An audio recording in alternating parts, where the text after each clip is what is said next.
Zach, you gotta play the new Kid Icarus game. What are you doing? Was it directed by the original director Satoru Okada, born January 10th, 1947? No. Did the original creator Toru Osawa, born December 27th, 1962, at least work on it? No, but... Then I don't want to play it. No one will ever be able to capture the vision or humor that Toru Osawa had in the original game. It was directed by Masahiro Sakurai. The f***ing Smash Bros. Guy? How yin's doing? After 21 years, Kid Icarus finally got the sequel it deserved with Kid Icarus Uprising. Staying on mobile devices with this game being released on the 3DS because it wasn't good enough for the then upcoming Wii U. But maybe it was a good thing it didn't release on that. Being nothing like the other Kid Icarus games, Uprising is a third-person shooter but with two different styles. Thanks to Palutena, Pit now has the ability to fly, so when you start a level, you fly through the skies as an on-rails shooter. The controls are weird as hell though. You move with the circle pad, okay, shoot with the L button, okay, and aim with the touchpad. Ew. However, Palutena can only keep Pit flying for 5 minutes before his wings burn up. So the game then becomes a ground-based action game, but the controls are still weird. You move with the circle pad, okay, shoot or if you're close enough, melee with the L button, okay, and move the camera with the touchpad. Ha! The controls are weird, but what's worse is that your arm will get tired very quickly trying to play this game, which is why each game came with a 3DS stand. If you don't have a 3DS stand, then you can always find something else to rest it on. Alright Theo, time for another 5-hour recording session. Hey!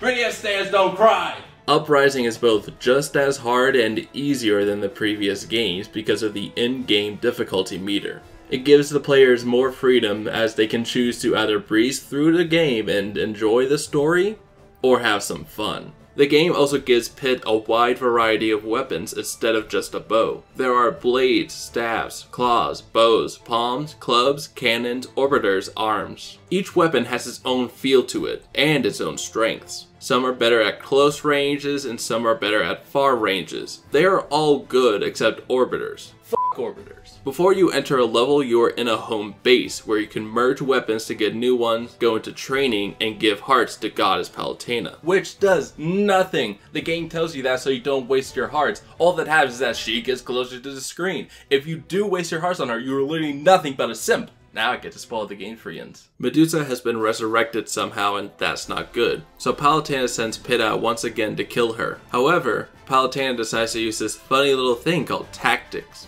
So I first cut off Medusa's supply of forces by defeating her first general, Dark Lord Gao. Along the way I meet a human named Magnus who fights alongside me for this brief level. I then go to fight Medusa's commanders, starting with Hudraw. I kill a big Reaper to find the Labyrinth of Deceit, which just screams interior design is my passion. I find Pandora, who is apparently the bubble thing in the last game, but she holds the Mirror of Truth which Pit promptly destroyed, creating an evil copy of himself named Dark Pit. Apparently Dark Pit was supposed to join the Underworld army, but he just didn't? So now he's an edgelord, Pandora's dead, and he took her powers. I killed the last of Medusa's commanders, Thanatos, the god of death, and got the 3 sacred treasures from space pirates. It's time to finally face Medusa, whose boss fight is much better than the NES boss fight. She's also a lot prettier.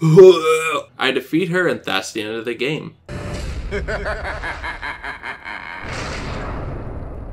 Hades? Well, turns out the real villain this whole time was Hades, so I guess I need to kill him now. Hades causes the humans to start a war which causes Viridi, the goddess of nature, to nuke a town, giving me 2 gods that I have to deal with. I decided, maybe Viridi shouldn't have nuclear bombs. So I decided to destroy her factory and destroy a second moon that she apparently owned. Earth is then invaded by aliens, and for once all of the gods, Hades, Viridi, Palutena, and apparently Pyrrhon, the self-proclaimed god of the sun, team up to get rid of these aliens. I do most of the work and I'm about to destroy the brain when Pyrrhon combines with the brain, becoming stronger than the gods.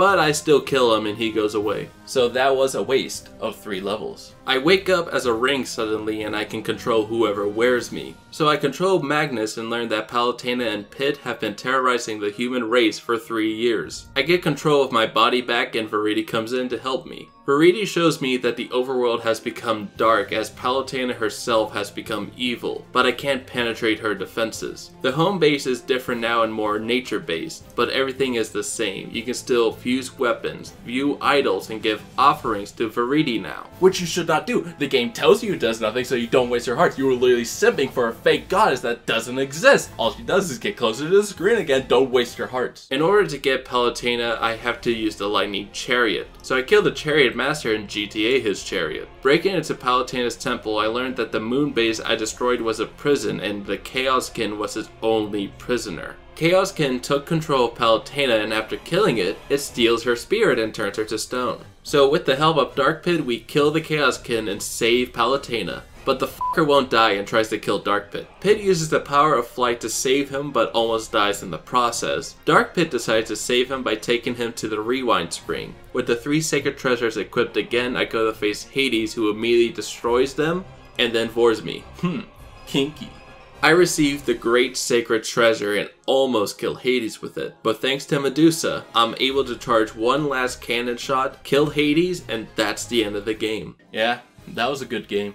It is the best Kid Icarus game, which isn't very hard to do considering both of the older ones were the same game. The gameplay in Uprising was an interesting choice. Having both a rail shooter and an action game made this stand out from any other game. The game's difficulty meter was a fantastic way to implement difficulty into a game. Simply put it to what you're comfortable with and play the game how you want. The character and stories are very memorable, thanks to incredible dialogue delivery and jokes. That's not to say everything about the game was good. Like I mentioned before, the game could have been fine without a couple of the levels. The music also existed. It wasn't extravagant or anything, it was simply there. The biggest fault that the game has is the controls. It is horrendous to play a game like this, but it's good for building muscle. Kid Icarus is a hard game. Hi, it's me, Zach. It's just the weirdest controls I've ever seen in a game. It is very easy to look past these controls in order to experience the game, however. And it's all thanks to one man, Masahiro Sakurai,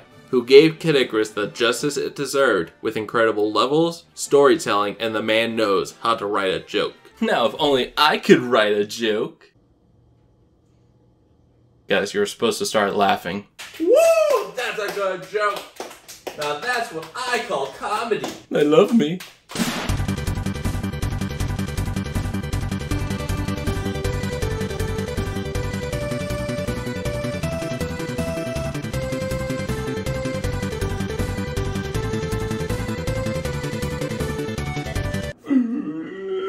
Was it?